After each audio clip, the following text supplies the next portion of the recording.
کیا تم نے نہیں دیکھا کہ تمہارے پروردگار نے ہاتھی والوں کے ساتھ کیا کیا؟ کیا اس نے ان کا داؤں غلط نہیں کیا؟ اور اس نے ان پر جھنڈ کے جھنڈ پرندے چھوڑ دیے جو ان پر کھنگر کی پتھریاں پھینکتے تھے، تو اس نے ان کو ایسا کر دیا جیسے کھایا ہوا بھس۔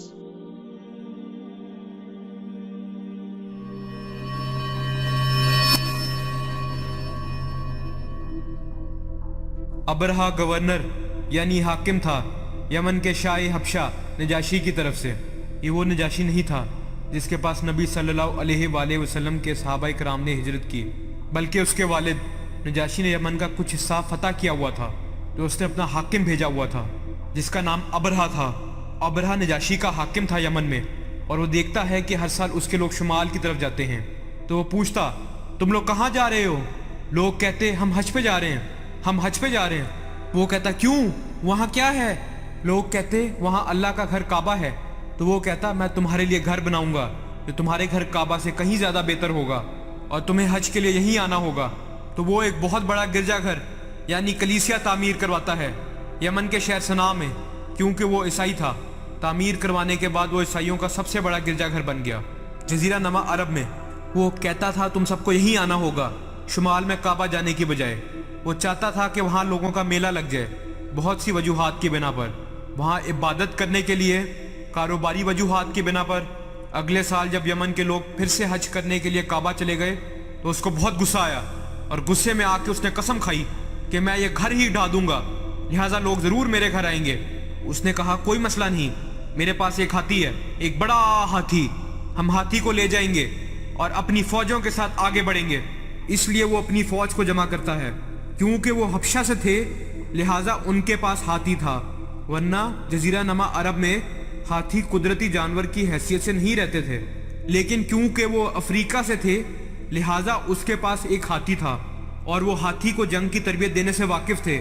اور جب وہ کعبہ کی طرف روانہ ہوا اپنی فوج کے ساتھ، جس میں کچھ کہتے ہیں تقریباً 8 ہاتھی تھے اور کچھ کہتے ہیں تقریباً 20 ہاتھی تھے، بیشتر روایات کہتی ہیں وہاں صرف ایک بڑا ہاتھی تھا، باقی عام اونٹ وغیرہ تھے۔ کچھ مورخین کہتے ہیں نہیں، یہ بہت سے ہاتھیوں کی پوری فوج تھی، لیکن قرآن پاک ایک ہاتھی کا ذکر کرتا ہے، الفیل، مطلب ایک ہاتھی۔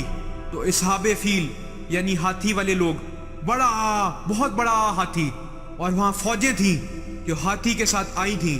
اور یہ بھی کہا جاتا ہے کہ اس نے کعبہ جانے کے لیے ایک عرب دورہ رہنما رکھا تھا۔ انہوں نے مکہ المکرمہ کی طرف چڑھائی شروع کی۔ جب وہ طائف کے قریب پہنچے تو وہ ایک قاصد بھیجتے ہیں کہ جاؤ سید یعنی اہل مکہ کے سردار کے پاس اور انہیں کہو ہم لڑنا نہیں چاہتے، ہم آ رہے ہیں، ہم کعبہ کو ڈھائیں گے اور واپس لوٹ جائیں گے۔ تو عبد المطلب جو کہ ہمارے حضور صلی اللہ علیہ وآلہ وسلم کے دادا ہیں، خانہ کعبہ کے متولی اور اہل مکہ کے سردار تھے، ان تک خبر پہنچائی گئی کہ وہ یہ کرنے آ رہے ہیں۔ آپ نے فرمایا ٹھیک ہے اسے آنے دو، اور ابرہا پوری فوج کے ساتھ آیا۔ جیسے کہ آپ جانتے ہیں جب وہ مکہ المکرمہ پہنچے اس نے عبد المطلب اور قریش کے مال مویشی قبضے میں لے لیے، جس میں 200 سے بھی زیادہ اونٹ اور بھیڑیں تھیں، جس سے ظاہر ہوتا ہے عبد المطلب امیر آدمی تھے۔ اور عبد المطلب نے ان کے ایک آدمی کو فرمایا اگر تم کعبہ ڈھا سکتے ہو تو ڈھا کے دکھاؤ، لیکن ہمارے اونٹ ہمیں واپس چاہیے۔ تو وہ آدمی آپ کو ابرہا کے پاس لے گیا۔ عبد المطلب کی زبردست شخصیت تھی، آپ بہت روبدار اور نہایت جسیم و باشکوہ آدمی تھے۔ آپ اتنی روبدار شخصیت کے مالک تھے کہ آپ کو دیکھتے ہی پتہ چل جاتا کہ آپ سردار ہیں، لہٰذا کہا جاتا ہے آپ خیمے میں داخل ہوئے تو ابرہا آپ سے متاثر ہو گیا، اتنے جسیم اور خوبرو۔ وہ آپ کی تعظیم میں اپنی کرسی سے کھڑا ہو گیا۔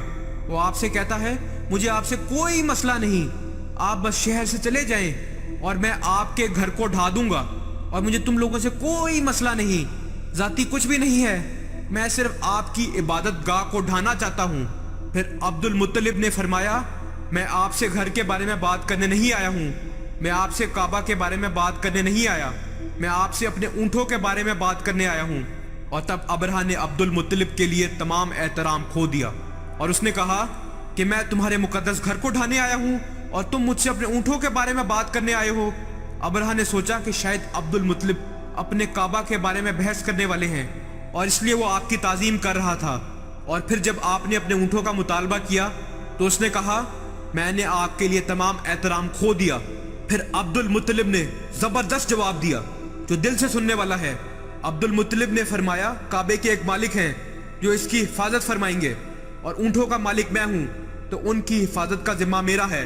عبد المطلب کے جواب کی وجہ سے ابرہہ نے اونٹوں کو واپس کر دیا، اور پھر قریش نے شہر چھوڑ دیا اور پہاڑوں کی گھاٹیوں اور چوٹیوں پہ پناہ گزیر ہو گئے۔ بہت دعا کرنے کے بعد عبد المطلب کعبہ کا طواف کرتے ہیں۔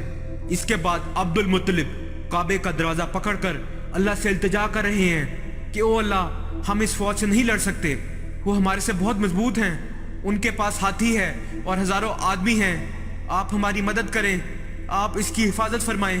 پھر یہ لوگ کعبہ کی طرف بڑھنے لگے۔ ہاتھی نے مزید چلنے سے انکار کر دیا۔ ہاتھی رک گیا۔ حیران کن بات ہے، انہوں نے اسے مارنا شروع کیا۔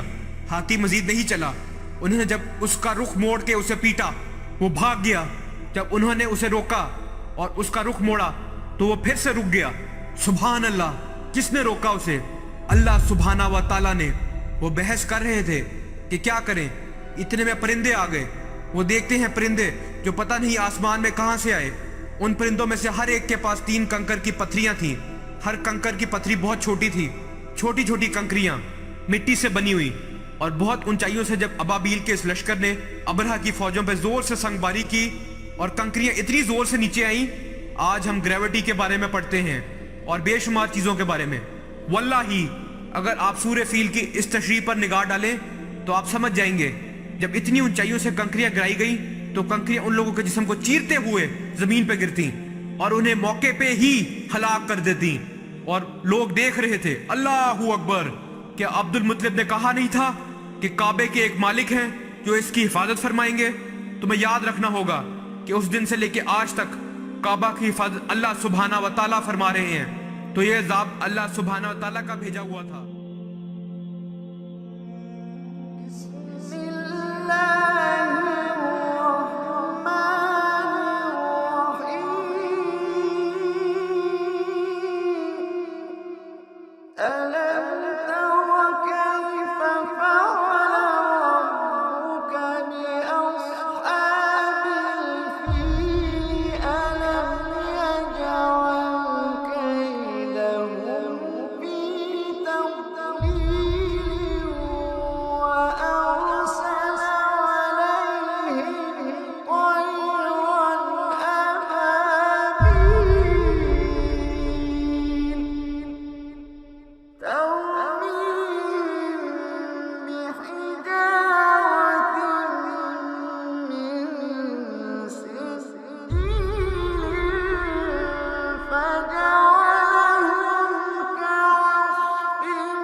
کیا تم نے نہیں دیکھا کہ تمہارے پروردگار نے ہاتھی والوں کے ساتھ کیا کیا؟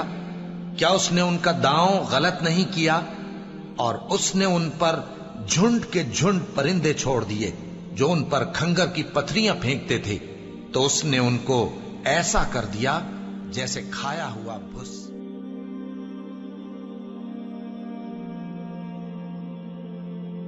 اور ان میں سے کچھ زخمی ہو گئے، وہ واپس چلے گئے اور انہیں ایسی بیماری کا سامنا کرنا پڑا، خود ابرہہ مشکل سے گرتا پڑتا صنعاء تک پہنچا اور نہایت دردناک عذاب میں گرفتار ہو کے یمن میں مرا، بہت بری موت۔ یہ واقعہ محمد صلی اللہ علیہ وآلہ وسلم کی پیدائش سے بالکل پہلے ہوا، اور یہ سن تھا جس میں حضور صلی اللہ علیہ وآلہ وسلم کی پیدائش ہوئی۔